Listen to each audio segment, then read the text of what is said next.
BFM Business, Intégral Placement, la vie IMO. Alors on parlait là des perspectives macroéconomiques, de leur impact sur les marchés financiers, les gagnants, les perdants de cette séance, mais on parle de tous les placements dans Intégral Placement et donc aussi de vos placements préférés, l'immobilier en fait bien sûr partie. Stéphane Descartier vient de nous rejoindre, le PDG de la Maison de l'Investisseur. Bonjour Stéphane. Bonjour Guillaume, bonjour à tous. On voit que le marché de l'immobilier est bien reparti avec le déconfinement, en tout cas dans l'ancien, mais l'offre va durablement manquer probablement et surtout peut-être après le résultat des municipales. C'est une question qu'on voudrait vous poser d'ailleurs. Dans les grandes agglomérations, les Verts l'ont emporté. Est-ce que ça signifie qu'on va moins construire et donc que l'offre de logement par rapport à la demande va encore plus faire défaut dans les prochaines années ? Non, je pense pas que les mairies écolos vont freiner le logement parce que notamment le logement neuf est vertueux depuis 2012 avec notamment les bâtiments basse consommation puisque c'est une obligation sur le neuf d'être en BBC depuis 2012. Donc un logement BBC consomme 3 à 4 fois moins d'énergie. Donc c'est quand même effectivement plutôt dans le sens de l'écologie. Et puis alors ce qui va peut-être souffrir c'est tout ce qui concerne l'étalement urbain, c'est-à-dire effectivement notamment la maison individuelle en périphérie des villes. Je crois que ça c'est un marché qui risque peut-être de souffrir. En revanche, les logements collectifs, et il y a même des écolos qui sont pour les tours de logement, notamment avec des écoquartiers, avec des grandes tours de logement, avec notamment, là cette fois-ci encore plus, même des bâtiments autonomes complètement en énergie. Donc je pense pas qu'il y ait moins de construction dans les mairies écolos. En tout cas, on aura l'occasion de le voir. On verra ça et ce sera intéressant de voir agglomération par agglomération parce que certains écologistes seront opposés aux tours en disant c'est moche, tout simplement. Oui, là, il y a des débats, effectivement. Voilà, il y a des débats et il peut y avoir des belles tours, ça dépend quelle ambition architecturale on donne à sa ville.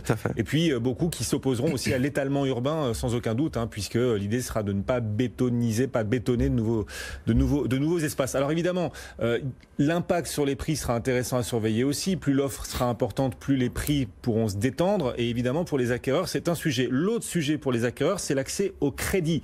Et là, c'est compliqué en ce moment. Non seulement les prix restent relativement élevés, on verra s'ils sont amenés à baisser dans les prochains mois avec la crise, mais en plus, l'accès au financement est de plus en plus complexe. Oui, je suis pas le premier effectivement à vous le dire. Vous avez reçu sur ce plateau Sandrine Alonier de Vous Financer, Philippe Taboret l'année dernière de CAFPI. Donc tous les grands courtiers effectivement alertent aujourd'hui sur le fait que il y a énormément de refus de crédit. Les taux de refus de crédit ont doublé.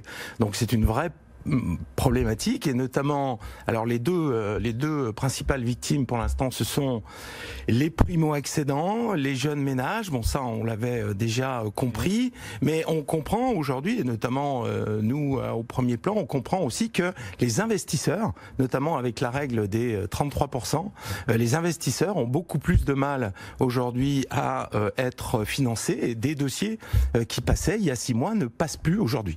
Pourquoi les dossiers ne passent plus aujourd'hui ? Si on respecte la règle des 33% d'endettement, ça devrait passer. Qu'est-ce qui se passe là ? Qu'est-ce qui cloche sur le marché ? Alors, ce qui cloche, c'est que... déjà, je voudrais... on peut effectivement, je voudrais pas être accusé d'être parti pris vis-à-vis des banquiers. Donc je voudrais commencer avant de dire des choses pas forcément. Commencer par leur cirer les pompes. Allez-y. Non, pas leur cirer les pompes, parce que là je vais être sincère. Je voudrais dire, mesdames, messieurs les banquiers, vous avez été exemplaires pendant cette crise du Covid. Pour les entreprises, les crédits sont décalés tout seuls, la BPI franchement au top, les capacités de découvert ont été renouvelées et même là où on les attendait pas, le soutien moral a été effectivement fait par les banquiers. Donc là, j'ai moi-même été étonné. Oui. Autour de moi, plein d'amis chefs d'entreprise ont été étonnés. Donc on va commencer effectivement par être plutôt agréable. C'est vieille technique de communication. On va commencer par être plutôt agréable, mais en plus c'est sincère. Donc mesdames, messieurs les banquiers, bravo, vous avez fait le job. Alors maintenant, les choses moins agréables. Fâche un peu. Effectivement, aujourd'hui, à quoi est-ce qu'on assiste ? On assiste, alors vous avez vu effectivement les recommandations du HCSF, le Haut Comité Sécurité et Stabilité Financière. Là, on va arrêter de se cacher aussi derrière notre petit doigt. Le HCSF, c'est l'État, en vérité. Le HCSF, c'est Bercy et la Banque de France. Donc, l'État qui dit aux banques, attention, il y a surchauffe, donc on va serrer un petit peu les robinets, pas plus de 33%, pas plus de 25 ans. Mais ce qui est un petit peu incompréhensible, c'est que les banques sont allées au-delà des recommandations du HCSF. Elles sont encore plus restrictives pour délivrer les crédits. C'est ce qu'on constate. Elles sont encore plus restrictives pour effectivement les crédits, notamment aux investisseurs. Par exemple, aujourd'hui, on ne trouve plus de 25 ans. Le HCSF dit pas plus de 25 ans, mais aujourd'hui, il n'y a quasiment plus de banques qui proposent du 25 ans. Des crédits de plus de 25 ans. Pour l'investisseur. Donc elles plafonnent aujourd'hui pour l'investisseur les 3/4 des banques à 20 ans seulement. Donc des gens qui passaient à 25 et pas avant, 10% des clients, allez, au revoir. Donc première chose. Autre chose, les 3/4 des banques, même quasiment 80% des banques aujourd'hui, ne veulent plus d'investisseurs locataires. D'investisseurs qui ne soient pas propriétaires de sa résidence principale. Ça, c'est pas du tout dit dans le. C'est pas recommandé du tout par le HCSF. Et pourtant, c'est ce qui se passe aujourd'hui. Et notamment, alors nous, on avait plein de clients, des jeunes cadres qui gagnent très bien leur vie, qui veulent rester mobiles, donc ils ne veulent pas acheter leur résidence principale parce qu'ils veulent saisir des opportunités de job, notamment à l'étranger, etc. Eh bien, aujourd'hui, les banques, c'est même pas. Et là, c'est même pas un problème d'endettement de dire 33, 30%, etc. C'est on ne veut pas de votre dossier. Bon. Qu'est-ce qui leur arrive, les banques? Elles n'ont plus le temps. Qu'est-ce qui peut justifier qu'elles soient encore plus restrictives que ce que l'État leur demande? Alors, il y a eu effectivement l'effet Covid avec la désorganisation. Ça, effectivement, on en est tous bien conscients, etc. Mais je ne sais pas. Moi, je ne suis pas malheureusement dans le secret des dieux vis-à-vis des banques. Mais c'est d'autant plus incompréhensible que vous le savez, Guillaume, les investisseurs empruntent plus cher. Donc les banques gagnent très bien leur vie sur des dossiers investisseurs. Aujourd'hui, si vous avez un dossier où vous passez par exemple à un 3 ou un 4% pour votre résidence principale, pour un investissement locatif, vous allez emprunter à un 7, un 8. C'est-à-dire que les taux sont plus élevés pour les investisseurs. D'ailleurs, vous savez pourquoi les taux sont plus élevés pour les investisseurs? Parce que les taux sont déductibles pour l'investisseur. Donc on va les déduire de ses revenus fonciers, de sa CSG, etc.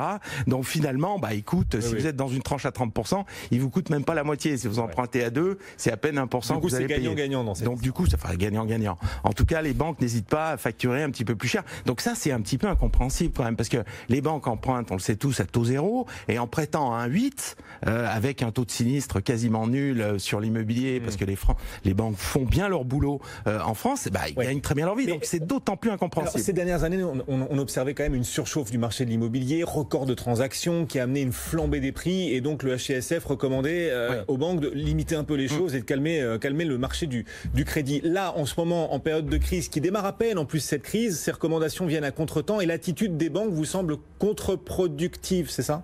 On a clairement un problème de timing. Nous sommes tout à fait d'accord, on a vraiment un problème de timing.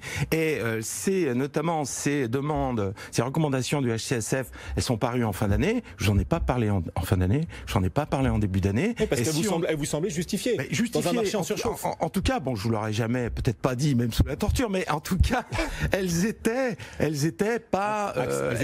Elles étaient tout à fait acceptables parce que j'étais le premier à dire, effectivement, que le marché allait vers la surchauffe. Et qu'on allait, effectivement, vers des prix qui allaient tellement augmenter qu'à un moment donné, les prix allaient craquer. Donc finalement, c'était peut-être un moyen pour calmer le marché. Mais là, c'est bon, il s'est calmé tout seul le marché.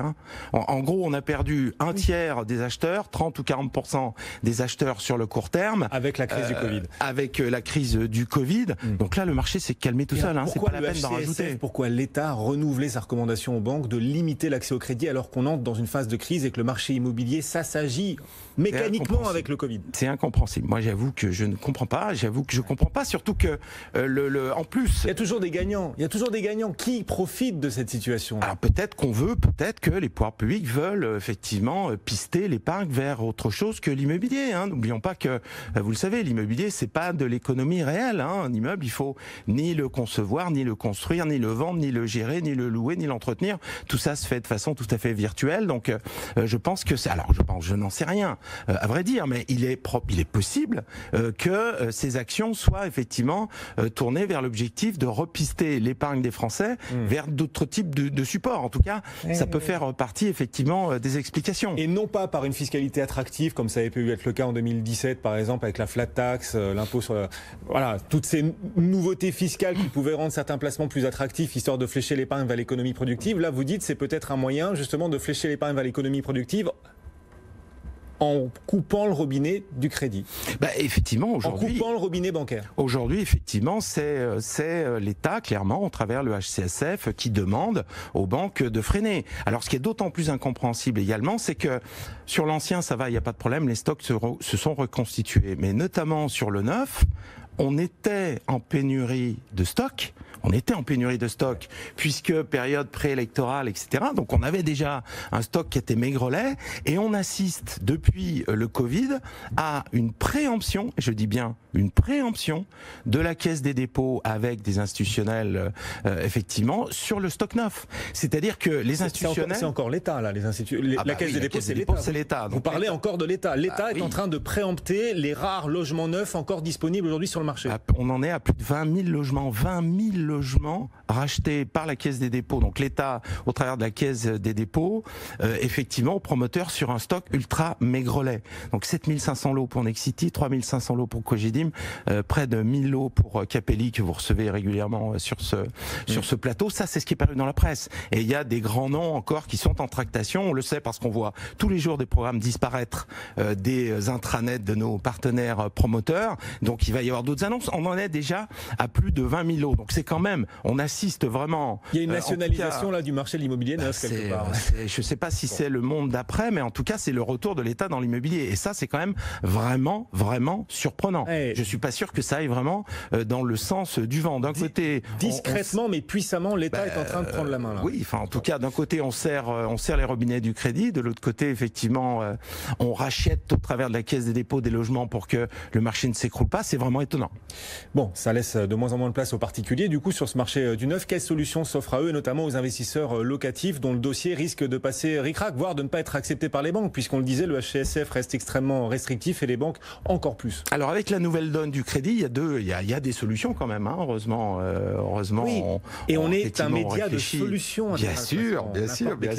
Donc il y a des solutions. La première solution, si vous êtes trop juste aujourd'hui en endettement, notamment par rapport aux 33%, la première solution, c'est de plutôt préférer l'ancien au neuf. Pourquoi ? Parce que dans l'ancien, vous aurez un petit peu plus de rentabilité. Vous allez gagner 1 point, 1,5 point, 2 points de rentabilité. Et alors, dans le neuf, vous avez un peu moins de rentabilité, mais vous avez des économies d'impôts qui viennent, notamment en Pinel, qui viennent en positif dans l'opération. Mais les banques ne comptent pas les économies d'impôts en positif de trésorerie dans votre endettement.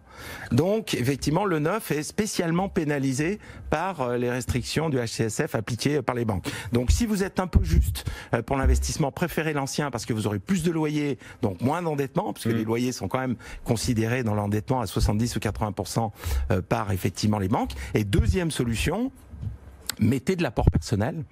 C'est vrai que si vous êtes juste également, mettez de l'apport personnel.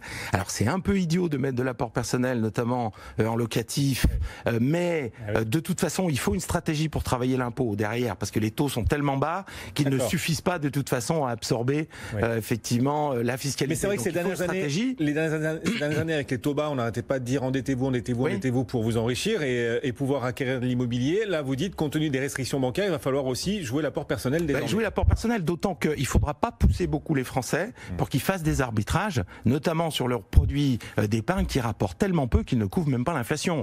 Aujourd'hui, on a remonté plusieurs dossiers qui avaient été refusés par les banques en disant tout simplement à nos clients, écoutez, là, vous avez votre assurance vie, vous avez tant sur votre assurance vie, on en prend la moitié, de toute façon, ça tourne à 1,20, 1,30, même pas l'inflation, et puis là, vous passez. Les clients sont OK, hein, donc ils ne sont pas forcément satisfaits du rendement de leurs produits d'épargne, donc ils vont les basculer sur l'immobilier si les banques continuent effectivement à serrer les robinets. Et pour l'instant, c'est parti pour les alertes, mises en garde et conseils pratiques quand même de Stéphane Descartiers. Merci beaucoup, le PDG de la Maison de l'Investisseur et la nationalisation actuelle du marché de l'immobilier en quelque sorte.